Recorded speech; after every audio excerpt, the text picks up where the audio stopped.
Bonjour Boris, Bonjour Victor. aujourd'hui on va parler d'un sujet un petit peu polémique, on va parler du magnésium. Alors tu sais, le magnésium, ça fait à peu près 40 ans qu'on en parle, et on en parle dans pas mal de pans de la santé, on en parle au niveau des médecins, mais on en parle au niveau aussi des naturopathes, on en parle au niveau de différentes sciences et pseudosciences, et puis on ne sait pas trop au final, on ne sait pas trop ce qui se passe. Il y a beaucoup d'opinions différentes. Beaucoup d'automédication aussi, hein. Mais bon, voilà, en tout cas, on constate que c'est quand même souvent un moyen de vendre des suppléments et qu'il y a beaucoup de produits à base de magnésium qui sont vendus. Donc c'est un gros business. Tout d'abord, je voudrais te demander à quoi sert le magnésium. Alors ça tombe bien parce qu'on ne sait pas vraiment. Alors il y en a des pistes, mais on ne sait pas exactement, on va dire d'un point de vue biochimique. Alors là, si on va au microscope, hein, on va profondément dans la cellule. Globalement, le magnésium est impliqué dans plusieurs centaines de réactions chimiques de notre corps, donc on appelle biochimiques. Alors il intervient ce qu'on appelle parfois comme cofacteur. En gros, il va aider des enzymes dont l'objectif est de permettre une réaction chimique qui aurait du mal à se faire. Et voilà, donc ça c'est un de ses rôles. Alors, il en a certainement beaucoup d'autres, mais ça c'est un des rôles évidents. Après, il agit de façon synergique ou antagoniste avec certains autres minéraux, hein, le calcium, le phosphore, etc. Donc voilà pour ça. Après, on peut prendre un petit peu de recul et voir au niveau de l'interaction entre les organes ou des fonctionnements d'organes, on va dire au niveau physiologique, biologique. Et là, on voit que le magnésium est impliqué dans le fonctionnement et le dysfonctionnement éventuellement d'à peu près tous les organes. Alors ça, c'est intéressant. Il y a un peu un parallèle avec la vitamine D dont on a parlé il n'y a pas longtemps, hein. Je vous renvoie sur le podcast si ça vous intéresse. En effet, le magnésium joue dans l'activité électrique du cœur, la conduction de cette activité électrique, qui permet donc du coup une bonne synchronisation et un bon fonctionnement cardiaque. Et on sait que des taux de magnésium extrêmement bas ou extrêmement élevés sont potentiellement cardiotoxiques. Voilà, il joue aussi sur le système nerveux. Alors ça fait longtemps qu'on dit lutte contre le stress, la fatigue, il faut prendre du magnésium, petite cure de magnésium. Donc à la fois ça aide à dormir. Bon, il y a un peu de vrai là derrière. Le magnésium a de ce fait un rôle, alors peut-être pas neuroprotecteur, mais une carence en magnésium a peut-être un effet facilitateur dans les maladies neurodégénératives, hein, donc un effet aggravant. Et puis, il joue aussi sur le tonus, donc on a parlé du cœur au niveau de la conduction, mais il joue aussi sur le tonus artériel ou des artérioles, et donc indirectement sur la pression artérielle. On sait qu'il y a un rôle important au niveau rénal aussi. Bref, voilà, en gros le magnésium, et il est utile pour le fonctionnement probablement d'à peu près tous nos organes. Mais c'est vrai que ça a du sens parce que le magnésium, c'est quelque chose qu'on retrouve dans les océans, dans la mer. Et on sait que la plupart de nos protéines et des molécules ancestrales de la vie se sont construits dans cet environnement et donc ont utilisé pour se fabriquer tous ces minéraux qu'on retrouve dans la mer. Tout à fait. Alors, n'y a-t-il pas un peu des paradoxes avec ce minéral? Parce qu'il il est très présent dans les végétaux, et les végétaux, on en mange quand même pas mal aujourd'hui. Donc, n'est-il pas un peu paradoxal qu'on se dise carencé alors qu'on a beaucoup d'apports? C'est clair que c'est un peu le minéral des paradoxes, hein. C'est déjà au niveau des dosages sanguins, c'est-à-dire que en routine, le magnésium, c'est quelque chose que je dose chez mes patients. On est assez nombreux à le faire parce qu'on sait qu'en neurologie, des carences en magnésium peuvent avoir des impacts et donc c'est des choses qu'il faut potentiellement chercher. Mais finalement, alors que pour la vitamine D dont on a parlé donc dans un de nos podcasts, la B9, la B12, et cetera, d'autres vitamines, d'ailleurs si des sujets vous intéressent, n'hésitez pas à nous solliciter, hein. Hem, et ben, le magnésium, lui, contrairement à ces vitamines-là, on a rarement des taux vraiment carencés. C'est-à-dire que, il est toujours dans les normes. En ce qui me concerne, j'ai rarement vu des hypo ou des hypermagnésémies en dehors de patients hospitalisés, en réanimation, soins intensifs. Ça, c'est autre chose. Mais on va dire des gens qui se présentent par exemple en consultation, quelle que soit la sévérité de leurs symptômes neurologiques, j'ai jamais vu pour l'instant en tout cas, de carence, de vraie carence en magnésium. Alors, Premier paradoxe donc, comme il est admis, alors est-ce que c'est vraiment exact? C'est pas sûr, mais il est vraiment admis qu'on est globalement carencé en magnésium. Or, les taux sanguins, les taux plasmatiques sont normaux. Donc, finalement, ça c'est un premier paradoxe, c'est-à-dire que la prise de sang ne reflète pas, pour simplifier, probablement la totalité du sujet. Probablement qu'une prise de sang normale, avec des taux de magnésium normal, n'élimine pas une certaine forme d'insuffisance, en tout cas, même si on parle peut-être pas de carence, mais en magnésium. Donc ça c'est déjà un point intéressant. Deuxième paradoxe, effectivement les plantes. Les plantes, notamment les plantes vertes, contiennent des caisses de magnésium, alors aussi dans leurs enveloppes, qui d'ailleurs sont bourrées de lectine, ça c'est un autre problème, contiennent vraiment énormément de magnésium. Et c'est vrai que les produits végétaux en général donc, sont beaucoup plus riches en magnésium que la plupart, la quasi-totalité des produits animaux. Et comme on est effectivement de plus en plus flexitarien, puisque les recommandations officielles, vous allez sur le site mangerbouger.fr, le site officiel des recommandations de nos autorités de santé, et c'est clairement flexitarien, et d'ailleurs on vous en a parlé dans des podcasts précédents. Et donc on devrait avoir des taux de magnésium de plus en plus élevés dans le sang, et voire même des surdosages en magnésium d'origine alimentaire. Je ne parle pas des compléments alimentaires, je parle vraiment que de l'alimentation classique. Et en fait, c'est pas du tout le cas. D'ailleurs, petite parenthèse, est-ce que tu peux nous dire rapidement pourquoi il y a beaucoup de magnésium dans les plantes? Alors, les plantes, effectivement, peuvent contenir dans différents organes du magnésium. Là où elles en contiennent le plus, très clairement, c'est au niveau de la chlorophylle. Alors la chlorophylle, c'est pas tout à fait exact.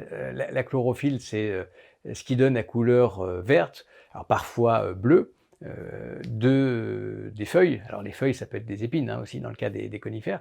Et donc ces organes-là contiennent beaucoup de chlorophylle. En fait, plus exactement, c'est un organite, c'est-à-dire un organe au sein de la cellule qui s'appelle le chloroplaste.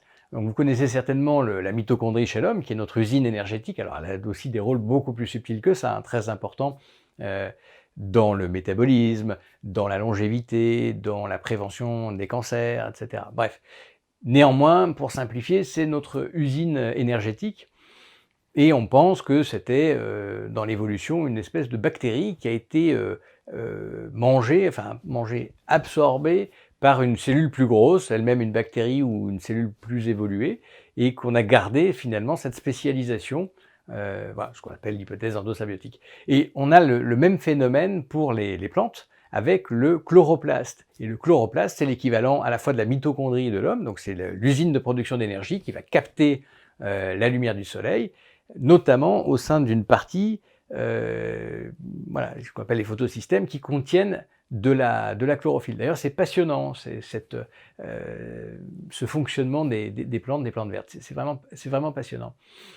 Et en même temps, ce chloroplaste, il a aussi un deuxième équivalent chez l'animal, c'est-à-dire que non seulement il a l'équivalent de la mitochondrie qui produit de l'énergie, alors là en l'occurrence à partir du soleil, mais aussi il a un rôle qui finalement est pas très loin de l'hémoglobine, ou plus exactement l'hémoglobine de nos muscles, parce qu'on a de l'hémoglobine dans le sang qui permet de transporter l'oxygène, mais on a de l'hémoglobine aussi, une forme d'hémoglobine dans le muscle qu'on appelle la myoglobine.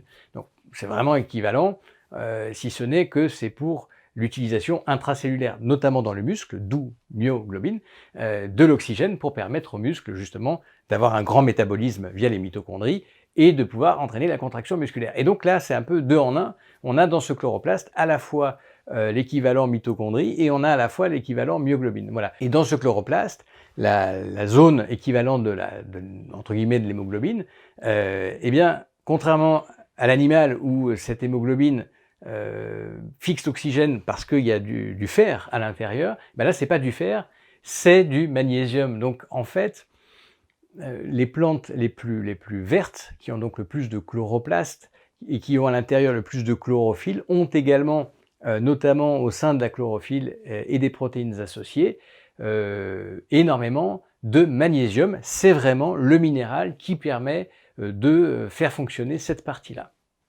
Alors, par contre, ce qui est intéressant, c'est que du coup, vu qu'on mange de plus en plus de plantes, notamment des plantes vertes, mais que les taux sanguins n'augmentent pas, c'est la preuve qu'en fait, il est certainement pas absorbé, ou alors que ce magnésium est utilisé de façon excessive, ça peut être une hypothèse sur laquelle on peut revenir, mais déjà il y a un problème d'absorption, c'est très clair. Ce magnésium, une autre complexité, c'est qu'on le retrouve sous beaucoup de formes différentes dans la nature. Est-ce que tu peux nous expliquer un petit peu ça? Alors, sans rentrer dans la chimie organique et minérale, on peut dire que le magnésium, souvent on dit voilà, il y a des formes naturelles, des formes non naturelles. Bon, en gros, pour simplifier vraiment, effectivement, il y a des formes dans lesquelles on le trouve de façon naturelle, c'est-à-dire dans les plantes ou dans la mer, hein, globalement. Alors, notamment dans les mers, les océans, on trouve des oxydes de magnésium. Il y a aussi des hydroxydes qui sont une forme un peu plus particulière et des carbonates. Et ça, là, on est vraiment ce qu'on appelle dans la famille du magnésium, ce qui est présent sous forme de sels inorganiques, c'est-à-dire de sels minérales au sens strict. Ces sels sont insolubles, ce sont des sels inorganiques insolubles et d'ailleurs, c'est assez facile par évaporation de les laisser précipiter et d'en faire du coup une poudre qu'on peut mettre par exemple dans des gélules ou de façon un peu plus chimique dans des comprimés. Il y a des sels inorganiques qui sont eux solubles, donc les chlorures et les sulfates, je détaille pas plus parce qu'on n'a pas forcément énormément de données fiables là-dessus. On a les sels organiques, c'est-à-dire qui contiennent du carbone, c'est des formes un peu plus grosses, un peu plus compliquées, qui sont solubles, alors sous forme de citrate par exemple, et là c'est typiquement le cas d'un certain nombre de comprimés de magnésium qu'on trouve en pharmacie de longue date et qui permettent du coup d'aider à l'absorption, parce qu'effectivement l'absorption intestinale du magnésium, déjà à la base, même sans antinutriments, elle est déjà difficile. Et puis il y a les complexes organiques, où là c'est par exemple des acides aminés qui vont être liés, plus ou moins liés d'ailleurs avec ce magnésium, comme le glycinate ou le bisglycinate par exemple, et sur lesquels d'ailleurs là on a encore moins de données scientifiques. Voilà, ça c'est un peu les formes chimiques. Si on devait en retenir deux, on dirait tout ce qui est oxyde, hydroxyde, qu'on retrouve typiquement dans le magnésium marin, et les citrates, qu'on retrouve typiquement dans un certain nombre de comprimés. Bien sûr, en fait, si on cherche bien dans le commerce, on peut trouver un peu toutes ces formes, mais ça c'était les deux principales historiquement en tout cas. Alors, quelles sont les formes les plus utiles et à privilégier? Si on veut être clair, on n'en sait rien. Il n'y a pas d'études comparatives nettes lors d'essais contrôlés randomisés, on n'en sait rien. Donc, je crois que déjà, c'est la première des choses à avoir en tête, c'est que quelqu'un qui va affirmer de façon péremptoire quelque chose, à moins qu'il ait une étude que je n'aurais pas vu passer, dans ce cas, merci de me l'envoyer. Très clairement, on n'en sait rien. Alors, ce qu'on peut dire, c'est qu'on oppose souvent les formes naturelles, hein, les formes donc purement minérales, solubles, et les formes dites de synthèse. Alors en fait, on ne synthétise pas le magnésium, c'est un atome, c'est un élément de la nature, donc on ne le crée pas de toutes pièces, ou alors il faut faire de la physique nucléaire. Mais simplement, voilà, on va le mettre sous une forme qui, elle, n'existe pas dans la nature, ou en tout cas pas de façon courante comme le citrate. Et c'est vrai qu'on a tendance à privilégier les formes naturelles, ce qui en soi est pas inintéressant, parce que c'est sûr que ça paraît plus logique de boire un peu d'eau de mer, hein. Si vous buvez la tasse, on se doute que c'est potentiellement moins toxique que d'aller manger du citrate dont on n'a aucune idée des potentiels effets secondaires. Bon, après, je suis pas sûr que le citrate soit aussi effroyable que ça non plus. Mais voilà, donc on oppose souvent ces deux formes. Laquelle est la plus souhaitable? Objectivement, je ne sais pas. La forme, on va dire, dite magnésium marin, c'est-à-dire sous forme d'oxyde hydroxyde, est peut-être plus safe, comme on dit, mais je n'en ai pas de preuve. Et puis, il faut bien savoir que, quelle que soit la forme, globalement, quand même, le magnésium est très mal absorbé. On l'a vu déjà dans l'alimentation. On mange des végétaux qui en contiennent des caisses, et au final, les taux sanguins n'augmentent pas.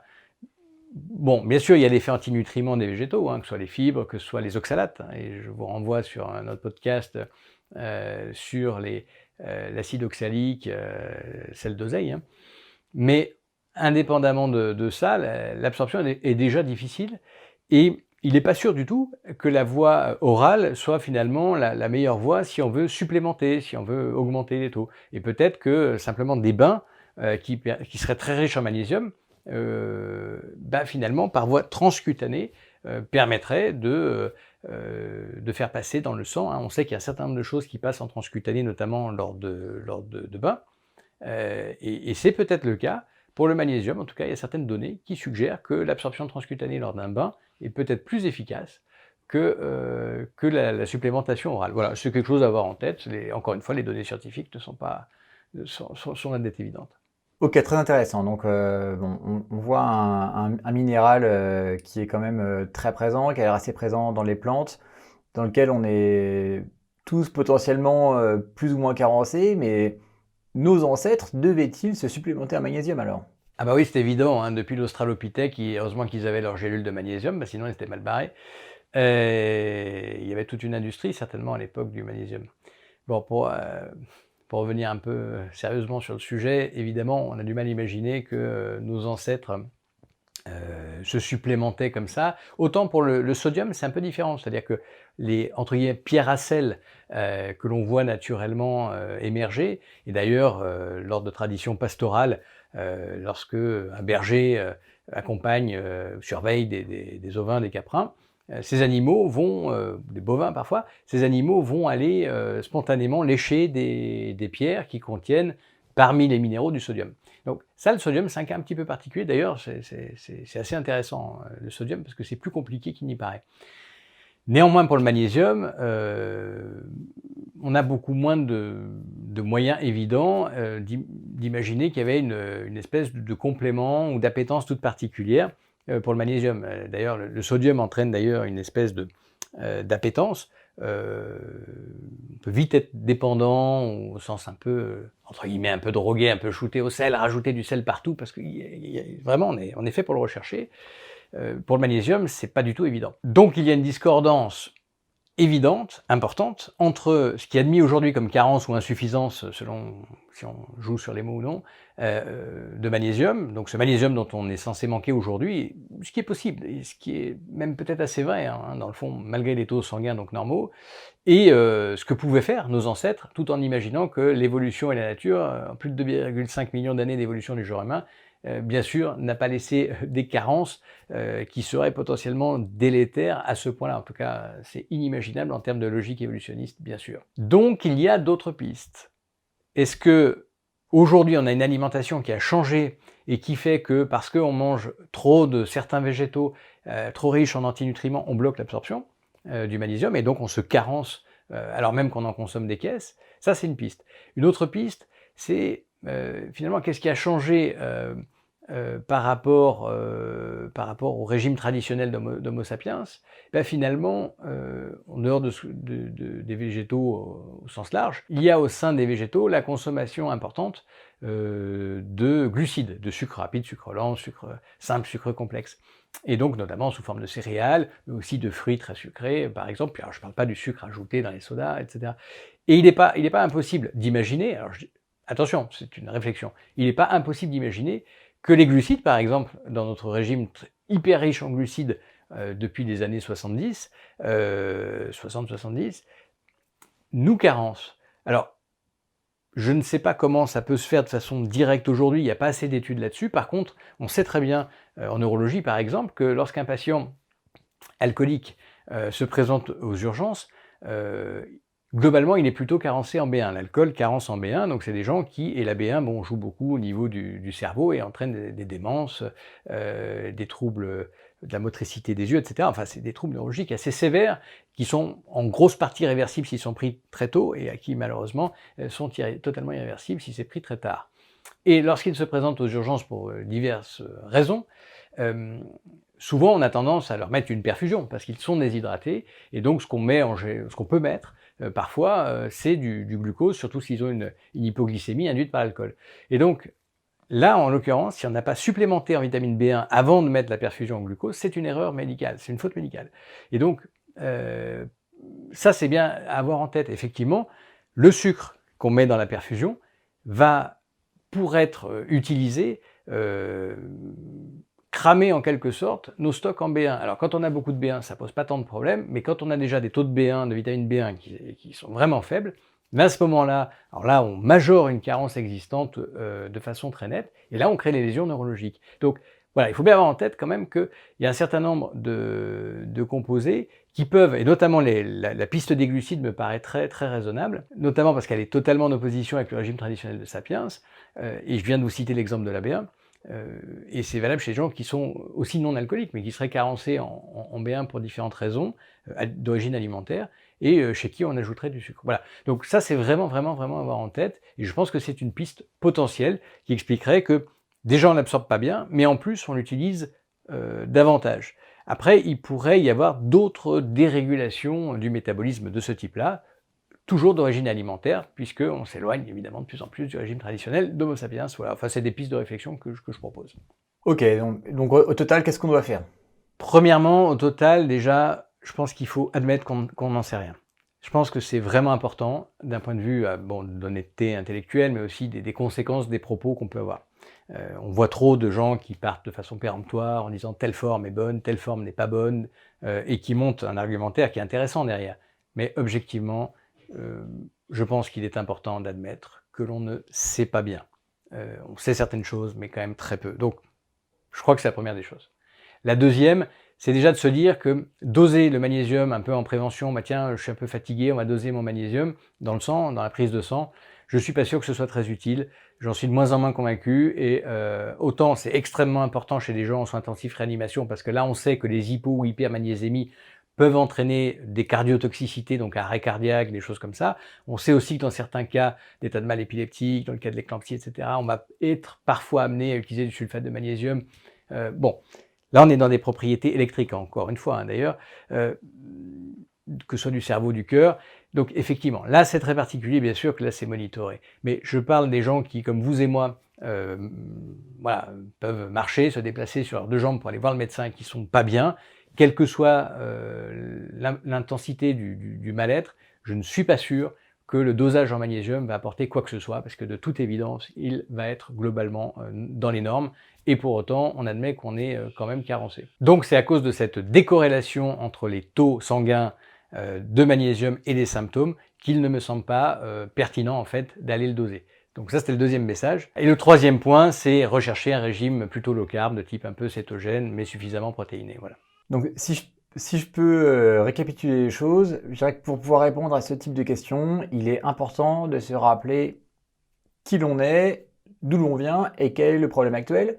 Donc on est un Homo sapiens, on vient du Paléolithique et le problème actuel, c'est un problème de carence dans lequel il y a beaucoup de zones d'ombre, beaucoup de flou et puis beaucoup de business, des gros sous, énormément de suppléments qui sont vendus. Voilà, donc on a du mal à imaginer qu'un Homo sapiens, dont son environnement paléolithique, ait été créé carencé en magnésium. À mon avis, les questions qu'il faut se poser, c'est qu'est-ce qui a pu changer dans notre mode de vie et qui crée autant de désordre et potentiellement des carences en magnésium.